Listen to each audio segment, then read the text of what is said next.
مہینوں کے نام عربوں نے رکھے، محرم، صفر، ربیع الاول، ربیع الثانی، جمادی الاولی، جمادی الثانی، رجب، شعبان، رمضان، شوال، ذوالقعدہ، ذوالحج۔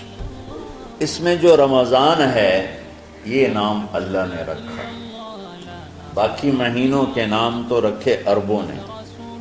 پھر ان کی زبان پہ اللہ لایا رمضان، چونکہ ابھی تو دنیا بھی نہیں بنی تھی اور اللہ نے قرآن کی تلاوت فرمائی تھی، تو اس قرآن میں تھا شہر رمضان الذی انزل فیہ القرآن۔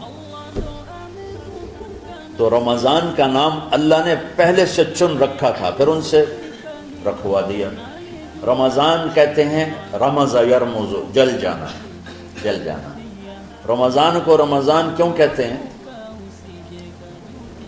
اس میں گناہ جل جاتے ہیں۔ مسلمان پہلا روزہ رکھتا ہے اور اس کے گناہ اللہ جلانا شروع کرتا ہے، اس کی بھوک پیاس کی آگ میں گناہوں کو ڈالتا ہے، جلاتا ہے۔ آخر 29 رمضان یا 30 رمضان آخری رات اللہ تعالیٰ اس کی پچھلے سال کے سارے گناہ معاف فرما دیتا ہے۔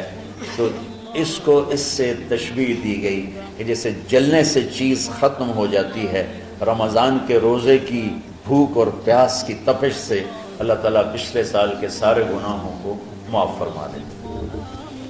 تو ہم نے رمضان میں شروع کی کہ یہ رحمتوں کا مہینہ، ہر چیز کی برکت کا مہینہ، ہر شے کی اللہ کی طرف سے فراوانی اس میں ہے، علم کی بھی، ہدایت کی بھی، رزق کی بھی۔ پھر اللہ نے اس مہینے کا نام خود رکھا شہر رمضان، شہر رمضان۔ اس میں شب قدر رکھی، اس میں رات کی ایک نماز۔ اچھا، پہلی امتوں پہ روزہ فرض تھا افطاری سے افطاری، افطاری سے افطاری، بہت شدید تھا، 24 گھنٹے کا روزہ۔ بس افطاری کے بعد آنکھ لگ جاتی تو روزہ اگلا شروع ہو جاتا۔ تو ہم پر بھی پہلے ایسے ہی روزہ ہوتا رہا، افطاری سے افطاری۔ تو ابن سرمہ رضی اللہ تعالی عنہ اونٹ چرانے والے تھے، وہ شام کو لوٹے تو بیوی سے پوچھا کوئی افطاری کا سامان ہے؟ انہوں نے کہا ہے تو نہیں، میں کہیں سے لے آتی ہوں۔ وہ گئیں افطاری کا کوئی سامان لینے، ان کو تھوڑی دیر ہو گئی اور ان کی آنکھ لگ گئی، تھکے ہوئے تھے، سورج ڈوب گیا۔ جب وہ آئیں تو ان کا ہائے سرمہ تو ہلاک ہو گیا۔ کیا ہوا؟ کہا اگلا روزہ شروع ہو، کیونکہ تیری آنکھ لگ گئی۔ تو انہوں نے کہا چلو کوئی بات نہیں، لیکن ظہر کے وقت بے ہوش ہو گئے۔ ایک روایت میں آتا ہے نماز پڑھنے آئے اور گر گئے، اور ایک میں آتا ہے گھر میں بے ہوش ہوئے۔ تو جو بھی صورتحال تھی اللہ کے نبی کو پتہ چلا۔ کیا ہوا؟ سرمہ کو کہا جی وہ افطاری کر نہیں سکے تو روزہ شروع ہو گیا تو بے ہوش ہو گئے۔ تو اللہ کے نبی رنجیدہ ہوئے، تو اللہ تعالیٰ نے قرآن اتار دیا، چلو میرے محبوب ساری رات کھاؤ حتی یتبین لکم الخیط الابیض من الخیط الاسود من الفجر، کہ میرے محبوب صبح صادق تک آپ کی امت کو اجازت ہے، کھاؤ۔ پہلی امتوں پر افطاری سے افطاری، لیکن ان کی نماز تراویح نہیں تھی، تو ہمیں اللہ تعالیٰ نے دیا سحری تک، پوری رات۔ اچھا، ایک صحابی آئے، یا رسول اللہ میں تو مارا گیا۔ آپ نے کہا کیا ہوا؟ کہا میرا روزہ تھا، میں بیوی کے پاس چلا گیا۔ آپ نے کہا تو پھر تو غلام آزاد کر، کفارہ دے۔ کہا جی میں تو خود غریب آدمی ہوں، غلام کہاں سے آزاد خریدنا پڑے۔ آپ نے کہا 60 مسکینوں کو کھانا کھلا۔ کہ میں آپ مسکین ہیں، میں کنوں کھانا کھلاؤں؟ آپ نے فرمایا پھر آخری ہے کہ 60 روزے مسلسل رکھنے ہوتے ہیں جو کفارے کے ہوتے ہیں۔ وہ کہنے لگا ایک روزے چاہے کم کیتا ہے، 60 روزے جو میں کی کریں گے۔ آپ نے فرمایا اچھا ٹھیک ہے بیٹھ جاؤ، بیٹھ گئے۔ تھوڑی دیر ہوئی تو ایک انصاری صحابی کھجوروں کا ٹوکرا لے کر آیا کہ یا رسول اللہ یہ صدقے کی کھجوریں تقسیم فرما دیں۔ تو آپ نے فرمایا بھائی وہ کدھر ہو؟ کہا جی بیٹھا ہوں۔ آپ نے کہا ادھر آ، یہ کھجوریں لے جا اور 60 گھروں میں تقسیم کر دے۔ سبحان اللہ، اللہ نے اس امت کو لاڈ لڈائے ہیں، یہ اللہ کی لاڈلی امت۔ عجیب واقعہ یہ، کہنے لگا یا رسول اللہ اللہ کی قسم مدینے میں مجھ سے غریب کوئی نہیں، آپ ایسا کرو یہ میرا کفارہ مجھے ہی صدقہ کر دو۔ تو آپ اتنا ہنسے کہ یہ آخری دانت نظر آنے لگے۔ بہت کم ایسا ہوتا تھا فضحك حتى بدت نواجذه، ایسا ہنسنا آپ کبھی کبھی ہنستے تھے کہ آخری دانت پورا منہ کھل جائے، تو آپ اتنا ہنسے کہ آخری دانت تک نظر آنے لگے، تو آپ نے کہا اچھا جا لہجہ تیرے واسطے، لیکن یہ صرف تیرے لیے اور کسی کے لیے نہیں۔ تو جب ایسی خیانت ہوئی تو اللہ تعالیٰ نے دوسرا حکم بھی اتار دیا، باشروہن، کہ تمہارے لیے بیوی بھی حلال ہے، کھانا بھی حلال ہے جب تک صبح صادق نہیں ہو جاتی۔ لیکن اللہ نے ہمیں ایک نماز عطا فرما دی جس کو ہم آج صلاۃ التراویح کہتے ہیں۔ میرے نبی کے زمانے میں اسے قیام اللیل کہا جاتا تھا۔ تراویح کا نام کب پڑا اس کا تو مجھے پتہ نہیں، کہیں نہ کہیں لکھا ہوگا، لیکن صحابہ کے دور میں اس نماز کا نام تھا قیام اللیل۔ اس لیے حضرت عائشہ رضی اللہ تعالیٰ عنہ کی روایت ہے جس سے 8 رکعت والے حضرات استدلال کرتے ہیں کہ رمضان اور غیر رمضان میں اس کو امام بخاری نے قیام اللیل کا ہی عنوان دیا ہے، آپ نے 11 رکعت سے زیادہ نماز نہیں پڑھی۔ ایک ضعیف روایت میں ہے کہ آپ نے 3 دن پڑھائی نماز، یہ تو صحیح روایت، کتنی رکعت پڑھائی؟ تو ایک ضعیف روایت میں ہے کہ 20 رکعت پڑھائی۔ اچھا، ضعیف روایت سے عبادت ثابت نہیں ہو سکتی حکم شرعی۔ تو جب حضرت عمر رضی اللہ تعالیٰ عنہ نے سب کو، میرے نبی کے دور میں 3 دن کے بعد آپ تو آئے نہیں کہ کہیں فرض نہ ہو جائے، تو صحابہ اپنے طور پر قرآن سنتے تھے ٹولیوں میں۔ صدیقی دور میں 2 سال وہ فتنوں میں گزرا، تو اس میں بھی اسی طرح چلا کہ ٹولیوں میں ہوتی تھی۔ حضرت عمر رضی اللہ عنہ کے زمانے میں حکومت مضبوط ہو گئی، طاقتور ہو گئے، تو ابتدائی سالوں میں نہیں، چند سالوں کے بعد اب مسجد میں تشریف لائے تو لوگ اس طرح کوئی 4 ادھر 4 ادھر 5 ادھر 10 ادھر 20 ادھر، کہنے لگے ان کو ایک امام پہ جمع کر دیا جائے تو کتنا اچھا ہوگا۔ تو آپ نے سب کو اکٹھا کیا اور ابی بن کعب رضی اللہ تعالیٰ عنہ کو امام بنایا اور سب کو ایک نماز پہ جمع کر کے 20 رکعت کا حکم عطا فرمایا۔ تو حضرت عمر کا یہ عمل اس حدیث کو مضبوط کر دیتا ہے کہ چونکہ میرے نبی نے کہا علیکم بسنتی و سنت الخلفاء الراشدین من بعدی، کہ میری اور میرے خلفاء راشدین کی سنت پر مضبوطی سے عمل کرنا۔ تو حضرت عمر کا جو 20 رکعت طے کرنا ہے، اگر ان کا اپنا اجتہاد ہے تو بھی ہمارے لیے عمل کے لیے کافی ہے، اور اگر ان کو یہ یاد ہے کہ میرے نبی نے 20 پڑھی تھیں تو اور زیادہ اچھی بات ہے۔ لیکن بہرحال جو 8 پڑھتا ہے ہمارا اس پہ بھی کوئی اعتراض نہیں، کیونکہ وہ بھی حدیث کے ساتھ بات کرتا ہے، اور باقی پوری امت 20 پڑھتی ہے، ان پر بھی اعتراض نہیں۔ میں ایک جگہ سے گزر رہا تھا، نماز کا وقت ہو گیا، اہل حدیث کی مسجد تھی، میں وہاں نماز پڑھنے چلا گیا، تو ایک بہت بڑا اشتہار لکھا ہوا تھا، 20 تراویح ثابت کرنے والے کو 5 لاکھ روپے انعام۔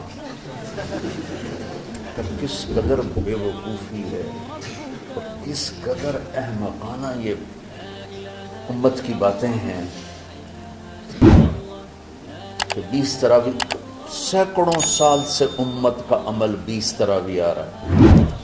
تراویح کا نام جو پڑھا مجھے یوں لگتا ہے کہ اہل مکہ، یعنی اہل مکہ جو تھے نا، وہ 4 تراویح پڑھ کے ایک طواف کرتے تھے، تو وہ آرام کے لیے ہوتا، ترویحہ آرام، تھوڑی دیر کا آرام، تو 4 تراویح کے بعد ایک طواف کرتے تھے، وہ چھوٹا سا طواف 10 منٹ میں ختم ہو جاتا تھا، اور پھر 4 تراویح پڑھتے تھے، پھر طواف کرتے تھے، پھر 4 پڑھتے تھے، پھر طواف کرتے تھے۔ یہ صحابہ کے تھوڑے بعد کے دور میں بات۔ تو مدینے والوں کو پتہ چلا کہ مکے والے تو یہ کرتے ہیں، وہ کہنے لگے اساں کی کری، انہوں نے کہا اسی 40 تراویح پڑھا، 40 رکعت، وہ 40 رکعت پڑھتے تھے۔ تو نوافل میں کوئی سختی نہیں کہ بھائی 8 سے زیادہ نہیں پڑھنی، بدعت ہو جائے گی، اور 20 پڑھنا بدعت ہے، یہ سب جہالت کی بات ہے۔ اور یہ 8 پڑھ رہے ہیں یہ غلط ہے، یہ بھی حماقت کی بات ہے۔ جو صحیح حدیث سے دلیل پکڑ کے کوئی عمل کرتا ہو تو بھائیو اس سے بحث نہ کیا کرو، مناظرہ نہ کیا کرو، یہ بہت نادانی والی بات۔ آج کل جو یہ ہمارے افطاری کے اوقات ہیں، یہ سورج ڈوبنے کے بھی 2-2.5 منٹ بعد کے ہیں کہ احتیاطاً، ٹھیک ہے چلو احتیاط کر لو، کوئی مسئلہ نہیں، لیکن اصل ہے ادھر چونکہ اب سورج ہمیں نظر ہی نہیں آتا ہے، اس طرح ہم گھرے ہوئے ہیں شہروں میں، دیہاتوں میں بھی اب اس طرح کا ماحول ہے کہ وہ نظر نہیں آتا ہے، تو بہتر کہ ادھر سورج غائب ہو، ادھر لک معموم میں جائے، لیکن یہ تب ہے جب آپ نظر آ رہا ہو. اب جب آپ یہاں بیٹھے ہو حسنین میں تو یہاں تو کوئی سورج نظر نہیں آئے گا, یہاں تو مینار ہی نظر آئے گا. تو لہٰذا احتیاط تھی. ہمارے اہل حدیث بھائی وہ 2 منٹ پہلے ہم سے افطار کرتے ہیں, وہ بڑی اچھی بات ہے کہ سورج کے غروب ہونے کا جو اصل وقت ہے اس کے ساتھ ہی افطار کرنا. اور سحری میں ایک واقعہ سناتا ہوں. آپ سحری کھا رہے تھے, بکرے کی سری پکی ہوئی تھی, تو مولا علی رضی اللہ تعالیٰ عنہ اور رباز بن ساریہ رضی اللہ تعالیٰ عنہ آپ کے ساتھ کھانا کھا رہے تھے. تو حضرت بلال ہے, یا رسول اللہ وقت ختم ہو گیا ہے, میں اذان دینے جا رہا ہوں, آپ برائے مہربانی کھانا پینا بند کریں. اور یہ کہہ کر چلے گئے. چھت, ایک انصاری عورت تھی, اس کے گھر کی چھت پہ چڑھ کے اذان دیتے تھے. چڑھنے لگے تو پھر واپس آئے کہ دیکھوں اللہ کے نبی نے کھانا چھوڑ دیا یا نہیں. آ کے دیکھا تو وہ کھا رہے تھے. انہوں نے کہا یا رسول اللہ واللہ لقد اصبحت, یا رسول اللہ اللہ کی قسم سحری کا وقت ختم ہو گیا, صبح ہو گئی. تو آپ نے ہاتھ پیچھے کر لیا, کہہ رہے تیرا بھلا ہو بلال, ابھی وقت باقی تھا, تیرے قسم کھانے پر اللہ نے اس کو پہلے نکال دیا کہ تیری قسم کہیں جھوٹی نہ پڑ جائے. تو حضرت علی نے فرمایا کہ اگر بلال قسم نہ کھاتے تو جب تک میرے نبی کھاتے رہتے صبح صادق نہیں ہونی تھی. تو بالکل آخری وقت میں آپ کھاتے تھے تاکہ کم سے کم وقت امت پہ بھوک کا آئے. تو اللہ تعالیٰ آپ کے علم میں برکت دے. رمضان علم کا مہینہ ہے, سونے کا نہیں ہے, کھانے کا نہیں ہے, سموسے پکوڑے کا نہیں ہے. رمضان علم کا مہینہ. تو اب جب دوبارہ تھوڑا سا موسم ٹھنڈک کی طرف گیا اور رات کچھ تھوڑی لمبی ہونے لگی تو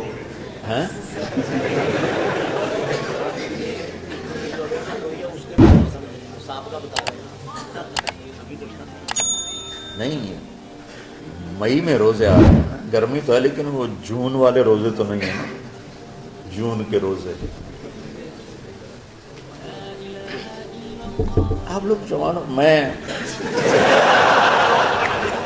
میرے جیسا کوئی آدمی کرے عذر بہانا تو ٹھیک ہے, اور پھر سحری کر کے اور فجر کی نماز کے بعد آرام ہوتا ہے, تھوڑی روٹین تبدیل ہوتی ہے.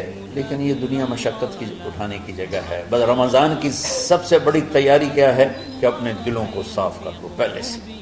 شعبان کی سب سے بڑی تیاری کیا ہے کہ اپنے دلوں کو صاف کر دو. جس دل میں نفرت ہو, بغض ہو, کسی کے لیے غصہ ہو, کسی کے لیے کیا کیا جذبے ہوں, دل صاف کرنا. شب قدر اس میں ہے, اللہ کا عرش پہلے آسمانوں پر ہے, سارا دن ساری رات اللہ کے اعلان ہو رہے ہیں, کوئی بخشش چاہنے والا, کوئی معافی چاہنے والا, کوئی رزق چاہنے والا, کوئی ہدایت چاہنے والا, شفا چاہنے والا, اور فرشتوں کے اعلان ہو رہے ہیں, بھلائی کرنے والے آگے بڑھ, برائی کرنے والے بس کرتے. تو جو رحمت ہے رمضان میں, میرے نبی نے فرمایا اگر میری امت کو پتہ چل جائے کہ رمضان کیا ہے تو یہ تمنا کریں گے کہ کاش سارا سال ہی رمضان ہو. تو ہم نے نظام بنایا ہوا ہے, لوگ وہ کر رہے ہیں, وہ روزانہ جھاڑو دیتے ہیں.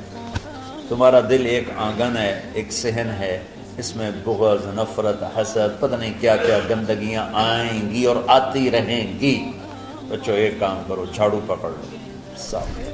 یا اللہ معاملہ تجھ سے کرنا ہے, لوگوں سے نہیں. کسی نے برا کہا, کسی نے غیبت کی, کسی نے گالی دی, کسی نے دھکا دیا, کسی نے حق مارا, کسی نے کچھ کیا. یا اللہ تیرے سبب میں نے اپنے دل کو سب سے صاف کیا, میں نے اپنے دل کو سب سے صاف کیا. یہ اتنی بڑی عبادت ہے کہ بڑے بڑے نفلوں والے, تہجد والے, حج عمرے روزے والے تمہیں نہیں پکڑ سکے, کیونکہ اس کا کرنے والا دنیا میں کوئی نہیں. نفل پڑھنے والے تو بے شمار ہیں, عمرے کرنے والے بے شمار ہیں, علماء بے شمار ہیں, حاجی بے شمار ہیں, سخاوت کرنے والے بے شمار ہیں, لیکن اس ٹکڑے کو صاف کرنے والا لاکھوں میں ایک بھی نہیں. مشکل کام, آپ یہ سیکھ لیں, صاف کرو, صاف کرو, صاف کرو. یہ رمضان کی سب سے بڑی تیاری. جس دل میں بغض بھرا ہو, نفرت بھری ہو, حسد بھرا ہو, کینہ بھرا ہو, اس میں خاک آئے, اس میں تو علم کی ایک کرن بھی نہیں آئی. اس زبان سے چاہے جتنے مرضی موتی بکھیرے, دل اس کا اندھا ہوگا. لا تعمل ابصار ولكن تعمل قلوب التي في الصدور. یہ آنکھوں سے اندھے نہیں, دل سے اندھے ہیں. تو ساری امت سے کہتا ہوں رمضان کا استقبال کرو، دلوں کو صاف کر کے، نفرتوں کو مٹا کے، مذہبی نفرت، دنیاوی نفرت، رشتوں کی نفرت، بول چال کی نفرت، سیاست کی نفرت، لین دین کی نفرت، ان سب سے اپنے دل کو صاف کرو تاکہ رمضان میں اللہ نے علم اتارا، اللہ تعالیٰ آپ کو علم عطا فرمائے، اور باقی لوگ جو عام دنیا میں زندگی گزار رہے ہیں ان کے دلوں میں اللہ رمضان کا نور اتارے اور اپنے اور ہدایت کا نور اتارے۔